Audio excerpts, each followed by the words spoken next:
二戰期間，英皇喬治六世訪問美國，試圖說服美國總統羅斯福加入抗擊德國嘅行列。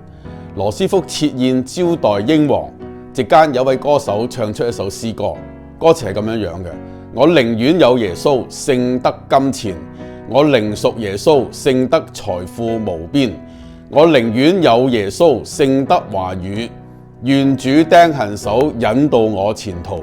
勝過做君王，雖統治萬方，卻仍受罪惡捆綁。我寧願有耶穌，勝得世界榮華富貴聲望。